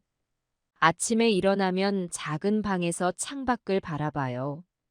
예전에는 못 봤던 아름다운 풍경들이 눈에 들어옵니다. 새들의 지저귐, 살랑이는 바람, 이웃들의 웃음소리. 이 모든 것이 제게는 큰 행복이 되었어요. 동네를 산책하다 보면 제가 도움을 준 이웃들을 만나게 돼요. 할머니, 덕분에 우리 아이가 건강해졌어요. 어르신, 정말 감사합니다. 이런 말들을 들을 때마다 가슴이 벅차올라요. 물론 힘든 순간도 있어요. 추운 겨울밤, 난방비가 부족해 떨 때도 있고 맛있는 음식이 먹고 싶을 때도 있어요. 하지만 그럴 때마다 제가 도운 아이들의 웃는 얼굴을 떠올리면 다시 힘이 납니다. 남편이 떠난 뒤의 외로움과 슬픔이 제 인생의 전부는 아니라는 것을 깨달았어요. 그 고통을 극복하고 나니 더 넓은 세상이 보이더라고요. 누군가에게 도움을 주는 것이야말로 진정한 행복임을 알게 되었습니다. 가끔 옛 친구들이 찾아와요. 너무 고생하는 거 아니야? 라고 물어봐요. 하지만 저는 미소 지으며 대답해요. 아니야, 난 지금이 가장 행복해. 그 말에 친구들은 처음엔 이해하지 못하다가 점점 제 마음을 알아가는 것 같아요. 자식들과의 관계는 여전히 어려웠어요. 하지만 저는 포기하지 않았어요. 매일 밤 그들을 위해 기도하며 언젠가는 이해해 줄 거라 믿었거든요. 그들도 언젠가는 진정한 행복이 무엇인지 깨달을 거라 생각해요. 이제는 매일 새로운 것을 배우려고 노력해요.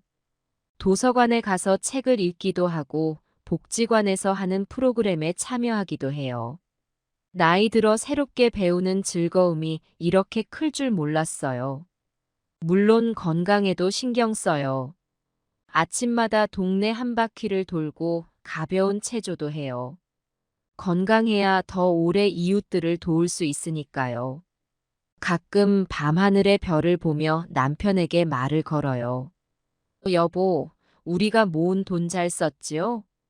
당신도 분명 좋아할 거야. 그러면 어디선가 남편의 따뜻한 미소가 느껴지는 것 같아요. 이제 저는 매일을 감사한 마음으로 살아가요. 작은 것에도 행복을 느끼고 누군가에게 도움이 될 수 있다는 사실에 기뻐해요.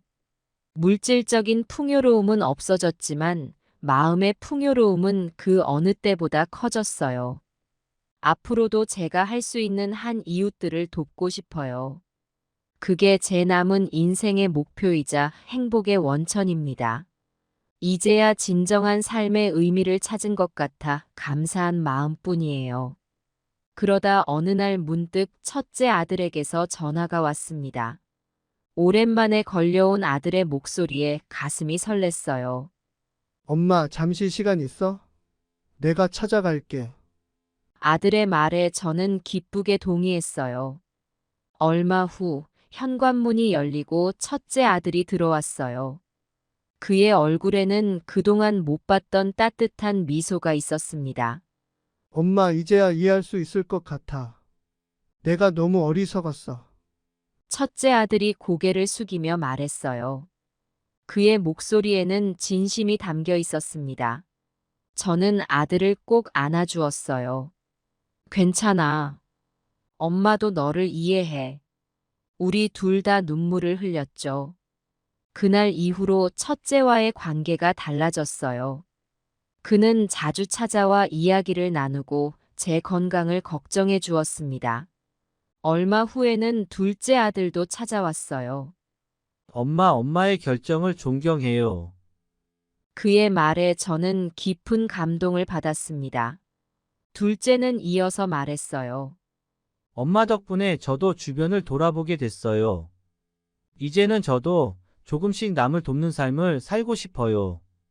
그 말을 듣는 순간 제 마음은 기쁨으로 가득 찼어요.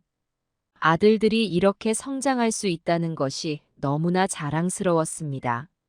시간이 지나면서 우리 가족은 더 깊은 사랑과 존중으로 서로를 대하게 되었어요. 예전에는 돈 때문에 다투곤 했지만 이제는 서로의 마음을 이해하려 노력하게 되었죠. 아들들은 제가 이웃들을 돕는 모습을 보며 함께 동참하기 시작했어요. 때로는 봉사활동에 함께 가기도 하고 자신들의 능력을 살려 어려운 이웃들을 도와주기도 했습니다. 손주들도 할머니의 삶을 보며 많은 것을 배웠다고 해요. 할머니, 저도 커서 할머니처럼 살고 싶어요. 이런 말을 들을 때마다 가슴이 뭉클해졌습니다. 명절이면 온 가족이 모여 옛날 이야기를 나누곤 해요. 어려웠던 시절, 서로 오해했던 일들을 떠올리며 웃기도 하고 반성하기도 합니다. 이제는 물질적인 풍요로움은 없지만 우리 가족은 그 어느 때보다 행복해요. 서로를 이해하고 존중하는 마음이 우리를 더욱 단단하게 만들어 주었죠. 가끔 남편 사진을 보며 중얼거려요. 여보, 우리 가족이 이렇게 행복해졌어요. 당신도 기뻐하겠지? 그러면 어디선가 남편의 따뜻한 미소가 느껴지는 것 같아요. 이제 저는 매일을 감사한 마음으로 살아가요. 자식들과의 관계가 회복되어 행복하고 이웃들을 도우며 보람을 느껴요. 제 삶이 누군가에게 작은 희망이 될 수 있다는 사실에 늘 감사하답니다. 앞으로도 우리 가족은 서로 사랑하고 존중하며 어려운 이웃들을 돕는 삶을 살아갈 거예요. 이것이야말로 진정한 행복이자 부자라는 걸 우리 모두가 깨달았으니까요. 제 이야기를 끝까지 들어주셔서 감사합니다. 여러분도 많은 생각을 하셨을 거예요. 인생은 참 예측할 수 없는 것 같아요. 우리는 때로 사랑하는 사람을 잃기도 하고 깊은 외로움과 슬픔에 잠기기도 합니다. 저 역시 그랬어요. 하지만 그 어둠 속에서도 우리는 빛을 찾을 수 있어요. 스스로를 일으켜 세우고 주변을 돌아보며 다른 사람을 도울 수 있죠. 그렇게 할 때 우리는 진정한 삶의 의미를 발견하게 됩니다. 여러분에게 한 가지 조언을 드리고 싶어요.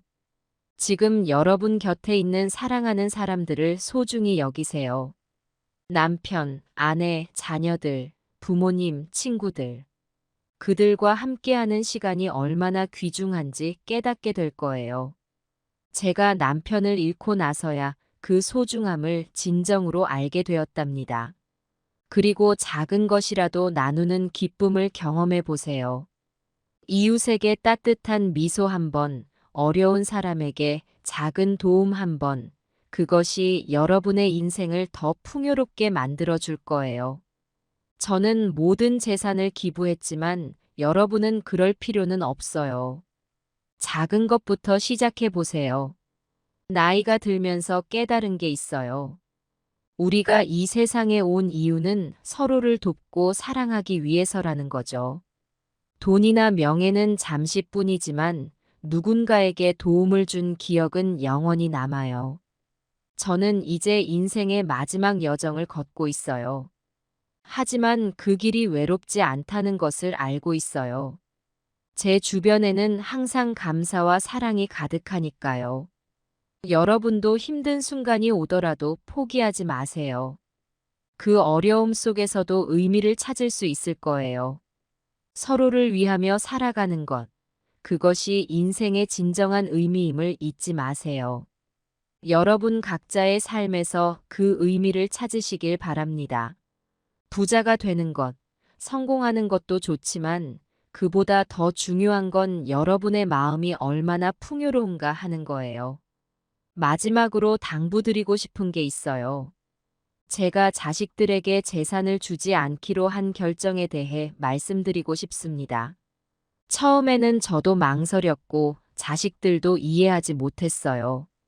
하지만 지금 돌이켜보면 그것이 옳은 선택이었다고 믿습니다. 자식들에게 모든 것을 주는 것이 사랑은 아니에요. 때로는 그들이 스스로 일어설 수 있도록 도와주는 것이 진정한 사랑입니다. 제 자식들은 이제 자신의 힘으로 살아가는 법을 배웠고 그 과정에서 더 강해졌어요. 물론 처음에는 힘들어했지만 시간이 지나면서 그들은 자신의 능력을 발견하고 성장했습니다.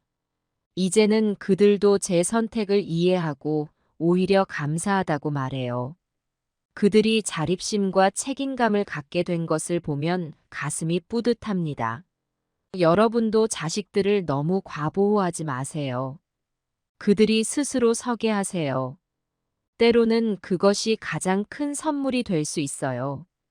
자식들이 어려움을 겪을 때 마음이 아프겠지만 그것이 그들을 더 강하게 만들 거예요. 제 선택이 옳았다는 걸 증명하듯 지금 제 자식들은 각자의 삶에서 행복을 찾아가고 있습니다. 그들은 이제 돈보다 더 중요한 가치가 있다는 것을 알게 되었고 더불어 사는 삶의 의미를 깨달았어요. 여러분의 자녀들도 언젠가는 이해할 거예요. 지금은 힘들더라도 그들을 믿고 기다려주세요. 그것이 부모가 자식에게 줄 수 있는 가장 큰 사랑이자 선물이랍니다.